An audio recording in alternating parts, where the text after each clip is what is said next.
Hello students, आज के इस वीडियो लेक्चर में हम चैप्टर नंबर 7 कंज्यूमर प्रोटेक्शन की एक्सरसाइज सॉल्व करने वाले हैं। तो इसका एक्सप्लेनेशन स्टार्ट करने से पहले मैं आपसे रिक्वेस्ट करूंगी कि अगर अभी तक आपने चैनल को सब्सक्राइब नहीं किया है तो चैनल को सब्सक्राइब कीजिए एंड बेल आइकन बटन को प्रेस करना मत भूलिएगा। वीडियो को लाइक एंड शेयर जरूर से कीजिएगा। तो डियर स्टूडेंट्स, यहाँ पर क्वेश्चन नंबर 1 में हमें सिलेक्ट द करेक्ट आंसर, आपको करेक्ट आंसर सिलेक्ट कर और रीराइट द सेंटेंस बोला है। इसका मतलब है आपको सेंटेंस फिर से लिखना है, फिर से पूरा स्टेटमेंट लिखना होगा फिल इन द ब्लैंक्स को फिल करने के बाद में। तो यहाँ पर in India the consumer protection act was initiated, ये कब इनिशिएट हुआ, इन द ईयर, कौन से साल में ये इनिशिएट हुआ, तो 1986 में ये इनिशिएट हुआ था, स्टार्ट हुआ था। तो हमको यहाँ पर लिखना होगा पूरा full statement that in India the consumer protection act was initiated in the year 1986। Second question यहाँ पर है कि the president of district commission is a dash. तो जो डिस्ट्रिक्ट कमीशन का जो प्रेसिडेंट होता है उसे क्या बोलते हैं, तो उसे डिस्ट्रिक्ट जज बोला जाता है। तो यहाँ पर आपको कंप्लीट स्टेटमेंट लिखना है कि the president of district commission is a district जज। देन थर्ड यहाँ पर है कि the main objective of the consumer organisation is to protect the interest of the dash. यहाँ पर कंज्यूमर ऑर्गेनाइजेशन का जो ऑब्जेक्टिव्स है, मेन ऑब्जेक्टिव्स है वो ये है कि है ना, आपको है ना प्रोटेक्ट करना है कंज्यूमर का, जो ग्राहक है उनके फायदे के लिए सोचना है, उनके फेवर में उनके जो राइट्स है उनको प्रोटेक्ट करना है आपको। तो the main objective consumer organisation का यही है। देन फोर्थ स्टेटमेंट यहाँ पर है dash is the highest authority to settle the consumer dispute under act. Consumer dispute जो भी है ना फाइट है, कंज्यूमर डिस्प्यूट है, उसको सेटल करने के लिए जो हाईएस्ट अथॉरिटी है वो कौन सी अथॉरिटी है, तो वो नेशनल कमीशन होता है, उसे नेशनल कमीशन बोला जाता है। तो यहाँ पे फोर्थ हम लिखेंगे कि national commission is the highest authority to settle the consumer dispute under act. Then fifth one, the government has established dash to settle the consumer disputes by compromise। तो कॉम्प्रोमाइज के थ्रू कंज्यूमर डिस्प्यूट्स को settle करने के लिए government ने क्या establish किया है, द गवर्नमेंट हैज एस्टेब्लिश किया, तो गवर्नमेंट ने लोक अदालत एस्टेब्लिश की है। तो हमें आंसर में लिखना होगा the government has established Lok Adalat to settle the consumer disputes by compromise. Compromise के साथ म्यूचुअल अंडरस्टैंडिंग के साथ यहाँ पर सेटल करने के लिए लोक अदालत उन्होंने स्टार्ट की है गवर्नमेंट ने। Now sixth, national commission has dash members. National commission के कितने मेंबर्स होते हैं, तो 4 मेंबर्स होते हैं। तो हमको लिखना होगा national commission has 4 members. Then seventh one, district commission entertains complaints of consumer for compensation which is less than. कितने से कम का जो कॉम्पनसेशन की जो रेट है, अमाउंट है, वो कितने से कम होना चाहिए। अगर 1 करोड़ से लेस है तो डिस्ट्रिक्ट कमीशन क्या करता है, वो कंप्लेंट को है ना वो रजिस्टर करता है। एंटरटेन करना मतलब वो रजिस्टर करके लेते हैं, वो हियरिंग करते हैं। तो district commission entertains complaints of consumer for compensation which is less then 1 crore. 1 crore से कम का जो कॉम्पनसेशन होता है तो उसी के लिए वो लोग एंटरटेन करते हैं डिस्ट्रिक्ट कमीशन को। देन 8th वन, यहाँ पर dash is celebrated as world consumer day. तो वर्ल्ड कंज्यूमर डे के नाम से कौन सा डे सेलिब्रेटेड किया जाता है, तो 15th मार्च इज सेलिब्रेटेड। 15 मार्च को है ना वर्ल्ड कंज्यूमर डे के नाम से सेलिब्रेशन होता है। तो 15th March is celebrated as world consumer day. Now 9th, in modern competitive market, जो मॉडर्न कॉम्पिटिटिव मार्केट है, consumer is regarded as the dash king. तो द डैश, तो है ना मॉडर्न कॉम्पिटिटिव मार्केट में कंज्यूमर को है ना राजा का दर्जा दिया गया है कि वो किंग होता है, मार्केट का किंग होता है कंज्यूमर, क्योंकि ऑब्वियसली कंज्यूमर्स होंगे तो ही मार्केट में प्रोग्रेस होगी ना। अगर कंज्यूमर नहीं है तो फिर किस बात का मार्केट। जहां पर है ना सप्लाई हो रहा है लेकिन डिमांड नहीं है, कंज्यूमर्स नहीं है, तो फिर उसका कोई अर्थ नहीं है। इसीलिए यहाँ पर in modern competitive market consumer is regarded as the king करके हमको लिखना है।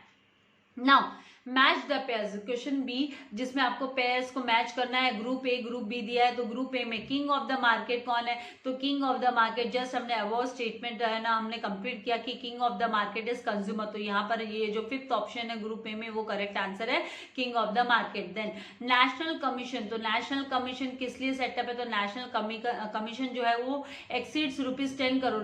₹10 करोड़ का जो कंप्लेंट होता है, मोर देन 10 करोड़ का कंप्लेंट होता है, वो नेशनल कमीशन इंफॉर्मेशन हैंडल करता है। देन मुंबई ग्राहक पंचायत, तो इसमें फोर्थ आएगा, नॉन गवर्नमेंट ऑर्गेनाइजेशन है ये, Mumbai Grahak Panchayat non government organisation है। Then sale of goods act, ये 1930 में स्टार्ट हुआ था, सेल ऑफ गुड्स एक्ट 1930 में इनिशिएट हुआ था। देन कंज्यूमर राइट, तो कंज्यूमर राइट के लिए राइट टू इंफॉर्मेशन की है ना, कंज्यूमर को प्रोडक्ट के बारे में, सर्विसेज के बारे में पूरी इंफॉर्मेशन मिलनी चाहिए, उसका उन्हें हक है, तो कंज्यूमर राइट में हम लिखेंगे right to information, correct option आएगा। आई होप आपको समझ में आ रहा है कि आपको क्या लिखना है, किस तरीके से लिखना है।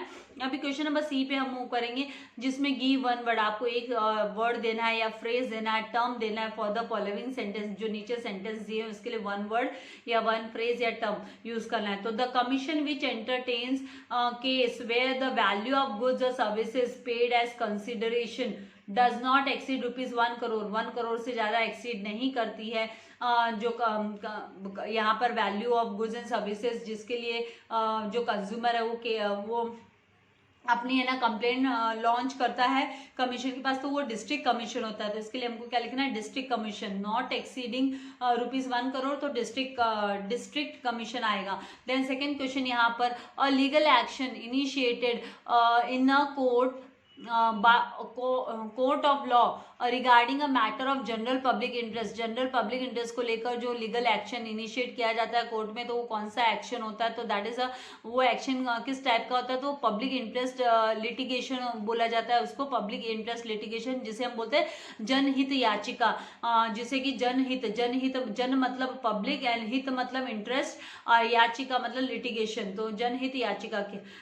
देन थर्ड वन यहाँ पर, organisations which aim at promoting the welfare of the people, लोगों के वेलफेयर को प्रमोट करने के लिए जो ऑर्गेनाइजेशन है वो कौन सी ऑर्गेनाइजेशन होती है, तो नॉन गवर्नमेंट ऑर्गेनाइजेशन। तो इसके लिए हमें आंसर लिखना है नॉन गवर्नमेंट ऑर्गेनाइजेशन, लोगों के वेलफेयर के लिए, भले के लिए जो ऑर्गेनाइजेशन होती है वो नॉन गवर्नमेंट ऑर्गेनाइजेशन हो गए। देन सेवेंथ वन यहाँ fourth one, the right of consumer which is about safety and protection to his life and health, उसकी लाइफ एंड हेल्थ को प्रोटेक्शन को लेकर जो राइट है, कंज्यूमर राइट है, उसे राइट टू सेफ्टी, यहाँ पर राइट टू सेफ्टी कहा जाता है, right to safety word will come for the protection to his life and health को लेकर। देन वन हु कंज्यूम्स और यूजेज एनी कमोडिटी और सर्विसेज, कोई भी कमोडिटी या कोई भी सर्विसेज यूज करता है उसे क्या बोलते हैं हम, तो उसे कंज्यूमर बोला जाता है, that person is known as consumer.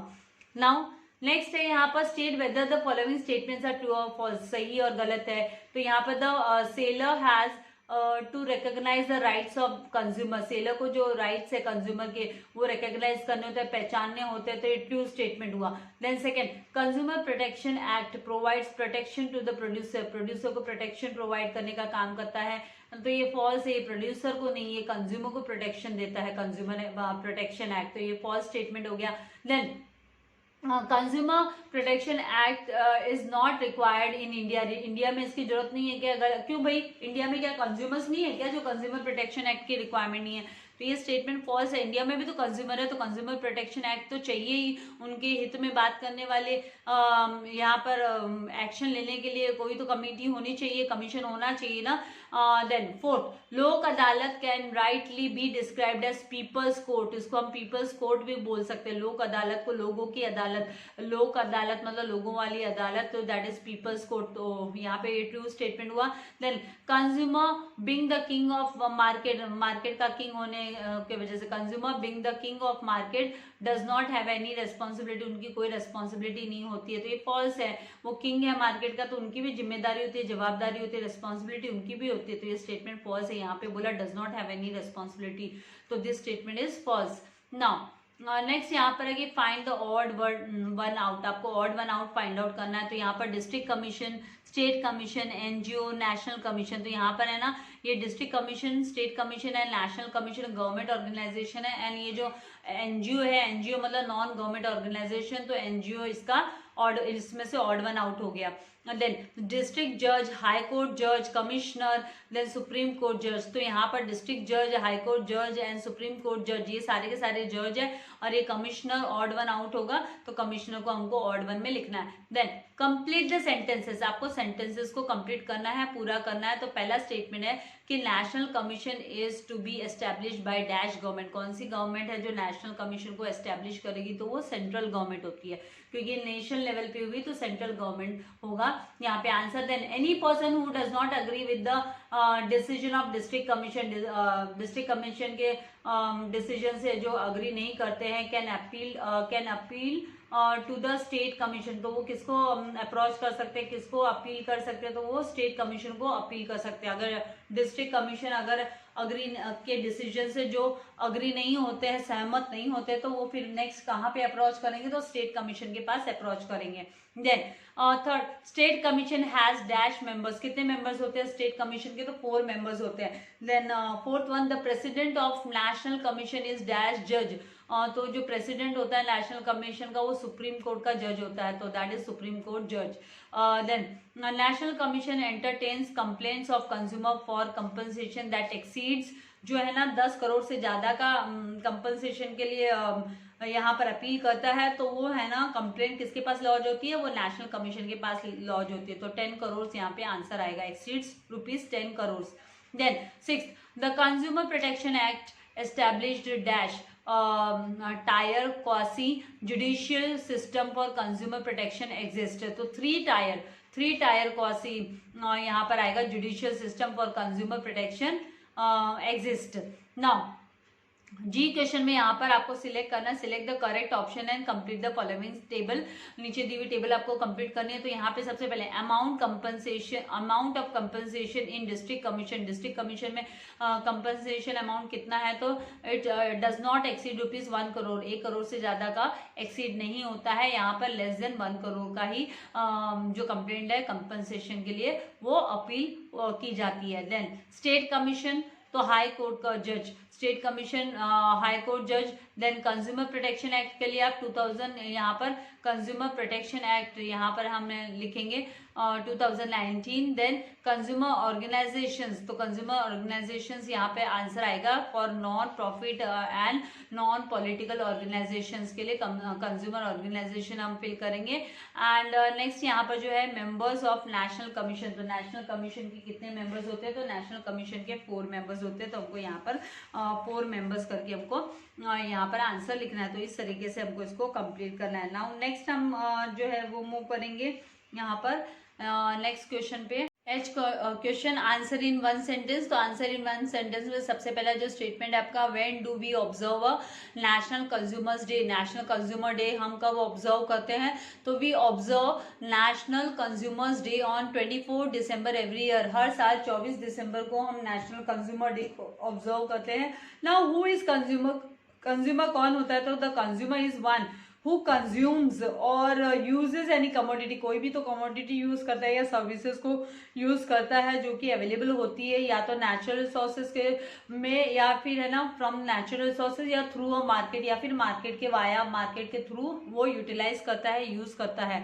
Now question number 3, what information one should check before buying a product. कोई भी प्रोडक्ट को बाय करने के पहले कौन सी इंफॉर्मेशन ये है ना चेक करनी चाहिए? तो one should check name of manufacturer का नाम है ना चेक करना चाहिए। देन प्राइस चेक करना चाहिए, कंटेंट्स उसमें क्या क्या है, एंड यूज्ड है कि अनयूज्ड है, then batch number, then date of manufacture, then expiry date of product की भी जो प्रोडक्ट है वो कब एक्सपायर हो रहा है, यूजर मैनुअल एंड गारंटी, मतलब कैसे यूज करना है, देन गारंटी और वारंटी अगर क्या है प्रोडक्ट की बिफोर बाइंग अ प्रोडक्ट को खरीदने से पहले। तो ये सारी रेस्पॉन्सिबिलिटी है ना कंज्यूमर की होती है कि वो चेक करे, सब ये सारी डिटेल्स चेक करे। Now which forum is set up at the national level of for redressal for consumer complaints की consumers की अपील सुनने के लिए कंप्लेंट के लिए है ना कौन सा नेशनल लेवल पे कौन सा फॉरम सेटअप किया गया? तो नेशनल कमीशन इज सेटअप। तो हमको आंसर में लिखना है national commission is set up at the national level for redressal for consumer complaints. Now 5th question, who shall be appointed as president of national commission. National commission के president के नाम से किसको अपॉइंट किया जाता है? तो a person who is or has been a जज ऑफ द सुप्रीम कोर्ट, जो सुप्रीम कोर्ट का जज रहा होता है, जज होता है, उसको अपॉइंट किया जाता है। Shall be appointed by the central government, उसे सेंट्रल गवर्नमेंट अपॉइंट करती है as the president of national commission, national commission के प्रेसिडेंट के रूप में उसको अपॉइंट करते हैं in consultation with chief justice of India, India के चीफ जस्टिस के कंसल्टेशन के बाद में। Now when do we observe world consumers rights day? तो वर्ल्ड कंज्यूमर राइट्स डे है वो है ना 15 मार्च को सेलिब्रेट किया जाता है, मनाया जाता है। तो वी ऑब्जर्व या हम नोटिस करते हैं, तो we observe world consumers rights day on 15 March. Now the question number I question में अरेंज इन प्रॉपर ऑर्डर में हमें अरेंज करना है। तो national commission, district commission, state commission. तो हमको यहाँ पर हम सबसे पहले स्मॉलेस्ट से शुरू करेंगे, तो हम लिखेंगे कि भाई डिस्ट्रिक्ट कमीशन सबसे पहले आएगा, उसके बाद में स्टेट कमीशन। मतलब है ना, जब भी अपील करना होगा कंज्यूमर को तो पहले डिस्ट्रिक्ट कमीशन के पास पहुंचेगा। अगर डिस्ट्रिक्ट कमीशन के डिसीजन से सेटिस्फाइड नहीं है तो स्टेट कमीशन के पास जाएगा, और स्टेट कमीशन के डिसीजन से भी सेटिस्फाई नहीं है तो फिर नेशनल कमीशन तक अप्रोच करता है कंज्यूमर। देन सेकेंड डिस्ट्रिक्ट जज, सुप्रीम कोर्ट जज, देन हाई कोर्ट जज। तो सबसे पहले डिस्ट्रिक्ट जज आएगा, उसके बाद में हाई कोर्ट जज आएगा, एंड लास्ट में सुप्रीम कोर्ट जज हमको लिखना है, क्योंकि सुप्रीम सबसे हाईएस्ट टॉप मोस्ट लेवल पे सुप्रीम कोर्ट जज होता है। नाउ जे क्वेश्चन में correct the underline word and rewrite the following sentences. जो अंडरलाइन किए हुए शब्द है उसको आपको है ना करेक्ट कर और रीराइट कर लिखना है। तो सबसे पहला जो स्टेटमेंट है, an appeal can be filed against the order of the national commission to the state forum. तो यहाँ पर an appeal can be filed against the order of the national commission to the supreme court. यहाँ पर answer आना चाहिए supreme court. Then second question, national commission is established by the dash. मतलब यहाँ पर स्टेट गवर्नमेंट नहीं establish करती है नेशनल कमीशन को, नेशनल कमीशन को सेंट्रल गवर्नमेंट एस्टेब्लिश करती है। तो यहाँ पर स्टेट के बजाय हमको सेंट्रल गवर्नमेंट लिखना है। Then third, district commission is also referred as people's court. तो पीपल्स कोर्ट तो लोक अदालत को बोला जाता है, तो डिस्ट्रिक्ट कमीशन यहाँ पे नहीं होगा। ये जो अंडरलाइन वर्ड है डिस्ट्रिक्ट कमीशन, इसकी जगह पे हमको लोक अदालत लिखकर लिखना है कि Lok Adalat is also referred as people's court. Then fourth one, in India sellers are widely dispersed and are not united. तो यहाँ पर है ना इंडिया में सेलर्स नहीं, कंज्यूमर्स है ना फैले हुए, वाइडली डिस्पोज्ड है, एंड वो लोग यूनाइटेड नहीं, एक ही जगह पे कंज्यूमर्स नहीं मिलेंगे, फैले हुए है, स्प्रेड हुए हुए। देन फिफ्थ यहाँ पर है कि national commission entertains complaints where the value of goods and services paid as consideration does not exceed ₹1 crore. तो 1 करोड़ से ज्यादा का नहीं है तो वो नेशनल कमीशन नहीं, नेशनल कमीशन में तो एक्सीड करता है 10 करोड़। यहाँ पर है ना डज नॉट एक्सीड ₹1 करोड़ है वो, तो फिर उसके लिए हमको है ना डिस्ट्रिक्ट कमीशन लिखना होगा। तो नेशनल कमीशन के जगह पे हमारा जो आंसर आएगा वो डिस्ट्रिक्ट कमीशन होगा। तो आई होप आपको ये जो क्वेश्चन नंबर 1 है इसके सारे क्वेश्चन, सब क्वेश्चन से आपको उसके आंसर समझ में आ गए कि किस तरीके से लिखना है। तो आपको वीडियो को लाइक करना है, शेयर करना नहीं भूलना है। God bless you all. Thank you very much dear students.